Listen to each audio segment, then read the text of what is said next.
Bonjour à toutes et à tous, j'ai décidé de cultiver mes herbes aromatiques dans une plate-bande complètement séparée du potager. Donc ça consiste en une bordure constituée de 5 différents pots en terre cuite enterrés dans le sol. Donc cette idée, je l'avais vue en visitant le château de Villandry. Voilà, c'était ça, c'était le potager du château de Villandry, où ils avaient des pots en terre cuite enterrés dans le sol, dans lequel ils faisaient pousser leurs herbes aromatiques. Donc l'idée m'avait bien plu, donc j'ai reproduit exactement la même chose dans mon jardin. J'avais laissé beaucoup d'espace entre les différents pots et après un an, maintenant je me rends compte que cet espace finalement c'est de l'espace perdu. Et comme vous avez pu le voir, mon jardin n'est pas très grand, donc il faut vraiment chercher chaque centimètre carré et les utiliser. Donc l'idée aujourd'hui c'est de refaire complètement cette bordure d'aromatique pour intercaler des nouveaux pots entre les autres. Donc je vais d'abord sortir les pots, creuser et puis mettre les nouveaux pots pour pouvoir cultiver plus d'aromatiques. Allez, c'est parti, on va creuser. Non, d'abord on va faire un petit peu de théorie. Promis, ça va pas durer trop longtemps. Ouais. Donc au niveau des pots, c'est des simples pots en terre cuite. Tout ce qu'il y a de plus simple, donc ça coûte entre 2 et 3 euros. Ici c'est des pots de 23 cm de diamètre, mais il en existe de toutes les tailles possibles et inimaginables. Excessivement énervant. Et merde. L'idée, c'est de les prendre non vernis, complètement bruts. Donc comme ça, le pot sera bien poreux et vous pourrez avoir un échange d'humidité qui se fasse entre l'intérieur du pot et l'extérieur. Ça permet à la fois en été de bénéficier de l'humidité de l'extérieur vers l'intérieur et au cas échéant, en automne ou au printemps, s'il pleut beaucoup, que l'eau à l'intérieur s'évacue à l'extérieur. Donc ça, c'est l'avantage de la terre cuite. Ensuite, au niveau des aromatiques qu'on va cultiver de cette façon-là, potentiellement on peut utiliser n'importe quelle aromatique qui va aller en pot, donc la majorité.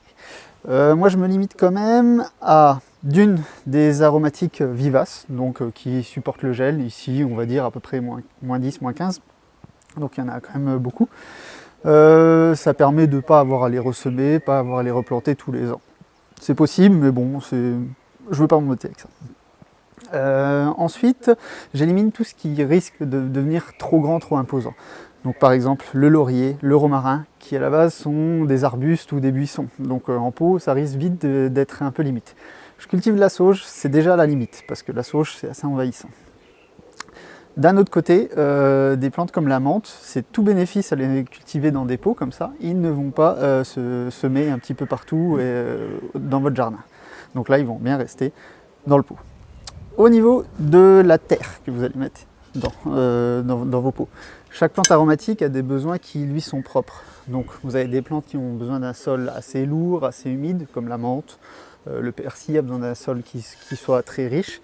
Par contre, vous avez des plantes comme le thym, qui eux ont besoin d'un sol bien drainé, même limite pauvre. Donc là, vous pourrez rajouter des cailloux, du sable. Donc l'intérêt, c'est peu importe votre jardin, vous allez pouvoir mettre la terre que vous voulez. Au niveau du matériel, donc il vous faudra des pots comme ça. Il vous faudra du terreau, du sable, des cailloux, et puis une bêche. Hein. Puis maintenant on va pouvoir creuser. Allez, au boulot!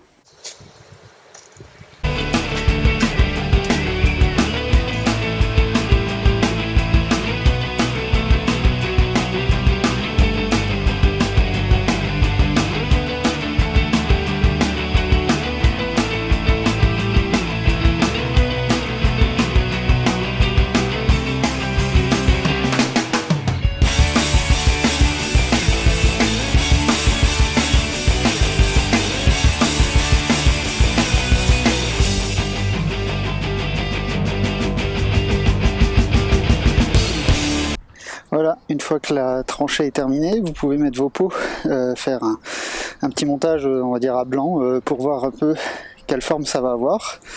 Si vous avez assez creusé, pas assez creusé, assez profond, assez large. Donc ici j'ai des pots plus ou moins gros, plus ou moins profonds. Donc il faut faire jouer un petit peu les profondeurs du trou. Donc voilà, je les ai mis en quinconce, comme ça. Et puis je me suis rendu compte que j'ai oublié un pot. Donc il va falloir que j'achète un dernier pot pour compléter la ligne. On peut maintenant positionner nos pots à leur place définitive. L'idéal c'est d'avoir un sol le plus de niveau possible. Alors si c'est pas le cas, il y a des petites astuces pour ça. Donc on va répandre un petit peu de sable au fond de la tranchée. Ça permettra de récupérer les imperfections au niveau du sol. Et surtout que maintenant on a des positions des pots suite à notre test d'alignement à blanc. Donc je répands du sable là où vont être positionnés les pots plus tard. Et ça me permettra de les enfoncer bien sur ce lit de sable et de les ajuster très facilement. Voilà, encore un petit peu de sable ici. Et je vais pouvoir positionner le premier pot de menthe. Alors, je prends, je vais le mettre à sa place. Voilà. Et en appuyant bien, voilà, là encore un petit peu, j'arrive très facilement à le mettre dans la bonne position. Donc pour vérifier qu'il soit bien aligné, je vais mettre le manche de la bêche comme ceci. Et je vois où il se trouve par rapport au sol. Je veux garder la hauteur du rebord au-dessus du sol. Donc là, c'est parfait.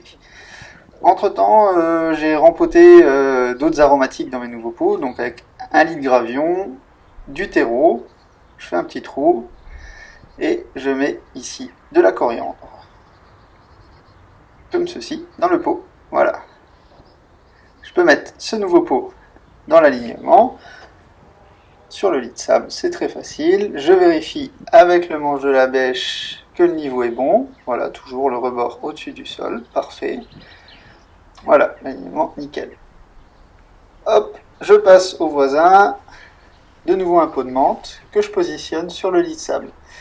Alors ici, j'ai l'impression que je vais être un petit peu haut. J'essaye d'appuyer un petit peu encore. Là, j'ai l'impression qu'il n'est pas droit. Je vais enlever un petit peu de terre. Comme ça. Histoire de le mettre de niveau. Voilà, j'appuie de nouveau. Je vais encore, voilà, je vais vérifier. J'ai l'impression que je suis un peu haut quand je vérifie avec le manche de la bêche l'alignement. Ouais, je suis encore un tout petit peu haut. Je vais attaquer le sol à la bêche pour redescendre un petit peu le niveau et mettre ça bien droit. Voilà, je travaille un peu comme ça, ça permettra de bien l'enfoncer. Je vais rajouter encore un peu de sable tout à l'heure. Donc c'est vraiment primordial que les pots soient droits, sinon l'effet sera un petit peu gâché ensuite. Je remets un petit peu de sable et je repositionne mon pot de menthe comme ceci. Voilà, ça devrait aller beaucoup mieux maintenant. Je regarde, oui, voilà, très bien, j'ai mon rebord qui est par-dessus le niveau du sol. Donc maintenant que les pots sont bien calés entre eux, je vais rajouter un petit peu de terre déjà pour qu'ils ne bougent pas trop ensuite. Et ces 3 pots vont me servir de base pour positionner le reste de l'alignement. Donc je rebouche de tous les côtés avec la terre que j'ai sortie de la tranchée tout à l'heure. Je peux même utiliser les mottes, comme vous voyez. Donc vous mettez l'herbe à l'envers et justement ça va vous servir pour caler parfaitement les pots. Donc essayez vraiment de rentrer la terre dans toutes les petites interstices. Comme ça, tasser avec la main. Tout à l'heure je vais prendre une petite pelle pour vraiment les petits trous, parce que c'est pas forcément évident avec la bêche. Mais il faut vraiment que tout soit comblé de terre, sinon vos pots vont bouger tout à l'heure. Plus tard. Une fois que les trous sont bouchés, je tasse avec le pied. Et je vais continuer à combler tous les trous et à terminer l'alignement des pots. Et je vous donne le résultat tout à l'heure, comme ça vous verrez à quoi ça ressemble. Et voilà, c'est terminé. Donc vous voyez, c'était pas très compliqué. Ah, les cloches, non, pas maintenant. Et voilà, donc j'espère que le résultat vous plaît. Comme vous avez vu, c'est pas très compliqué à faire. Vous pouvez le faire chez vous aussi, si l'idée vous a plu. Dernière petite chose, n'oubliez pas d'identifier vos aromatiques. Donc ça peut être en écrivant simplement sur le pot au stylo, ou bien en rajoutant des signets, des étiquettes. Parce que dites-vous bien que vous savez où sont vos aromatiques et à quoi elles ressemblent, mais si vous demandez à quelqu'un d'aller les chercher dans le jardin, il peut se retrouver peut-être un petit peu bête en essayant de chercher ce que vous lui avez demandé. Tu peux me ramener la sarriette et de la bêche, s'il te plaît? Ouais, ben là, c'est pour. Ça c'est pour. Oui. Donc voilà, si vous avez aimé cette vidéo, n'hésitez pas à la partager avec vos amis, à mettre un petit pouce, ça fait toujours plaisir, et vous abonner à la chaîne pour recevoir les nouvelles, pourquoi pas. Et puis je vous dis à bientôt autour du potager. Ciao!